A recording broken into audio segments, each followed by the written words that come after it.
আমি নিজের জীবনের ঘটনা থেকে বলছি আর কি। আমার ইন টোটাল 4 সন্তান।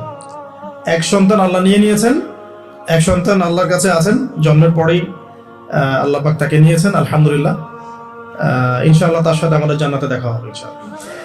আর এখন আমার 1 মেয়ে এবং 2 ছেলে। তো প্রত্যেক ছেলে এবং মেয়ের সময় ওয়াইফকে ঢোকানো হয়েছে আমি জায়নামাজেই।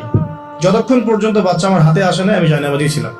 এবং আমি দেখেছি যে আল্লাহ যে আছেন, আল্লাহ যে মানুষের এত কাছে, আল্লাহ যে দোয়া কবুল করেন, শোনেন, মানে আমি হৃদয় থেকে উপলব্ধি করেছি। এই কথাগুলো তো বোঝানো যাবে না, এগুলো তো আমি কোনো দলিল বা প্রমাণ দিয়ে আপনাকে বোঝাতে পারবো না। এটা আপনি ফেস করলে না, ফিল করলে বুঝতে পারবেন। তো সেজদায় দোয়া করতে করতে চোখের পানি ফেলার সাথে সাথে দেখা যায় যে নার্স এসে বলেছে আমাকে যে আর কাঁদতে হবে না, এই যে মেয়ের কান্না শোনেন। এমন হয়েছে আমার সাথে। কারণ মানে স্ত্রীর যে প্রসব বেদনা, এটা দেখে কিন্তু স্বামী আসলে ঠিক থাকতে পারে না, তাদের প্রচন্ড কষ্ট হয়। এবং এই কষ্টটা এই কারণেই হয়তো নবী সাল্লাল্লাহু আলাইহি ওয়াসাল্লাম বলেছেন, তোমার সবচেয়ে সেরা অধিকার পাওয়ার, ভালো ব্যবহার পাওয়ার অধিকার রাখে তোমার মা, এরপর তোমার মা, তারপরেও তোমার মা, এরপর তোমার বাবা। তো মায়ের এই যন্ত্রণা শুধু মায়েরাই বুঝতে পারবে। তো আপনি যদি জান্নাত পেতে চান, মায়ের সেবা করেন, মায়ের খেদমত করেন, মাকে সন্তুষ্ট রাখেন, ইনশাআল্লাহ জান্নাত পেয়ে যাবেন ইনশাআল্লাহ। আর এই যুগে কিন্তু মা বাবার সাথে দাস দাসীর মতো আচরণ করা হয় আর কি। তো খেয়াল রাখবেন এই বিষয়গুলো, মায়ের হকটা কখনো নষ্ট করেন না। আর তার মেয়েদের প্রতি একটাই আমার, মানে তাদের প্রতি আমার কনসেপ্টটা বেশি হচ্ছে এরকম যে কঠিন হয়ে তাদের সাথে কোনো লাভ নাই। আসলে আদতে আলটিমেটলি কঠিন হয়ে কোনো লাভ নাই। 2-1 দিন হয়তো ঝগড়াঝাটি হতে পারে, মনোমালিন্য হতে পারে, কিন্তু কঠিন হয়ে তাদেরকে লাইনে আনা খুব একটা যায় না। নরম হয়ে বুঝিয়ে সুঝিয়েই, ভালো ব্যবহার, ভালোবাসা, মহব্বত দিয়েই সম্ভব ওদের মন জয় করা, আদারওয়াইজ সম্ভব না। আসুন, এরপরে আজান হবে, তাহনিক হবে। 7ম দিনে গিয়ে আপনি আকিকা করবেন। যদি করতে না পারেন 14 দিনে, যদি তাও করতে না পারেন 21। এভাবে সুযোগ আছে আকিকা করার, তবে 7ম দিন আকিকা করা সুন্নাহ। আকিকাটা কি? এটা হচ্ছে আপনার সন্তানের জানের বদলে একটা জানের উৎসর্গ। ছেলে হলে 2টো খাসি, মেয়ে হলে 1টা। কারণ কি, মেয়েদের রোগ প্রতিরোধ ক্ষমতা কিন্তু এমনিই বেশি, ছেলে বাচ্চার রোগ প্রতিরোধ ক্ষমতা কিন্তু কিছুটা কম। এখানে 2টো খাসি উৎসর্গ করা হচ্ছে আল্লাহর কাছে। এখানে মেয়েদেরকে ছোট করা হচ্ছে না। তসলিমা নাসরিন টাইপের মেয়ে থাকলে বলতে পারো যে হ্যাঁ, এটা ছোট করা হচ্ছে। তো আশা করবো যে আমাদের এখানে এমন কোনো মেয়ে নাই।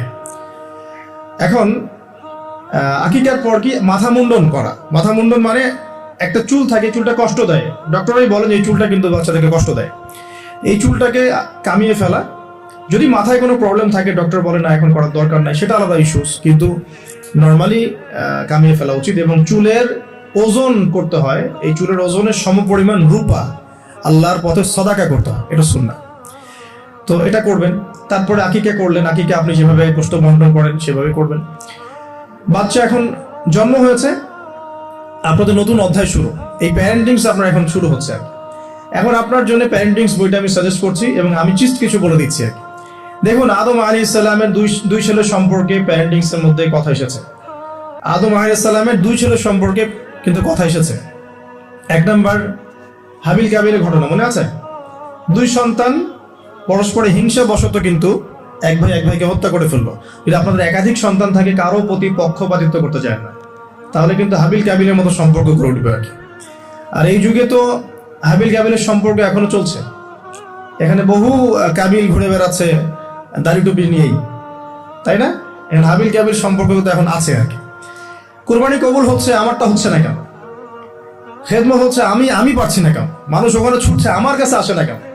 ওই ওয়াজে 2 লাখ লোক হচ্ছে, আমার ওয়াজে হচ্ছে না কেন? হাবিল কাবিল সম্পর্ক তো আছেই আর কি। তো কাবিল কি করবে? হাবিলকে এলিমিনেট করার চেষ্টা করবে, হাবিলকে দুনিয়া থেকে সরাতে হবে, তাহলে সে সফল, তার ধারণা এমন।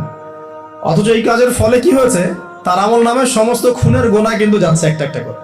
হিংসাত্মক মনোভাব গড়ে না ওঠে, এই জন্য ছোটবেলা থেকে শিক্ষা দিতে হবে যে সে তোমার বড় আপু, সে তোমার ভাই। হ্যাঁ, সবাইকে একটা ইনসাফ প্রতিষ্ঠা করতে হবে। কোরআনে অনেক দলিল আছে। আপনি ইব্রাহিম আলাইহিস সালামের ঘটনা দেখেন, যে তার সন্তানকে মানুষ করেছে তার মা হাজরা আলাইহিস সালাম। ইব্রাহিম আলাইহিস সালাম কিন্তু সেখানে রেখে চলে আসছেন, মানুষ করেছে কিন্তু তার মা। তো যে হাজরা আলাইহিস সালাম বলছেন যে ইয়া ইব্রাহিম, হে ইব্রাহিম, আপনি আমাদেরকে কেন এখানে রেখে যাচ্ছেন? তখন ইব্রাহিম আলাইহিস সালাম বলছেন যে আল্লাহর আদেশে। তখন হাজরা আলাইহিস সালাম বলছেন যে যদি আল্লাহর আদেশে আপনি আমাদেরকে এখানে রেখে যান, জনমানুষ শূন্য বিরান একটা জায়গায়, তাহলে ইনশাআল্লাহ আল্লাহ আমাদেরকে ধ্বংস করবেন না। এই যে তাওয়াক্কুল আল্লাহর প্রতি, একজন তাওয়াক্কুলকারিনী মায়ের গর্ভ থেকে জন্ম নিয়েছে ইসমাইল আলাইহিস সালাম। ওই সন্তানকে যখন ইব্রাহিম আলাইহিস সালাম আরো কয়েক বছর পরে এসে বলছেন, ইন্নী আরা ফিল মানামি আন্নী আযবাহুকা, আমি স্বপ্নে দেখেছি তোমাকে জবাই করছি, ফানজুর মাযা তারা, তোমার রায় কি আমাকে বলো। ওই সবরকারিনী মায়ের গর্ভ থেকে জন্ম নেয়া, তাওয়াক্কুলকারিনী মায়ের গর্ভ থেকে জন্ম নেওয়া সন্তান এবার বলছে, ইয়া আবাতি, হে আমার বাবা, ইফআল মা তুমার, আপনি তাই করুন যা আপনাকে আদেশ করা হয়েছে। সাতাজিদুনি ইনশাআল্লাহু মিনাস সাবিরিন, আমাকে ইনশাআল্লাহ আপনি সবরকারী পাবেন।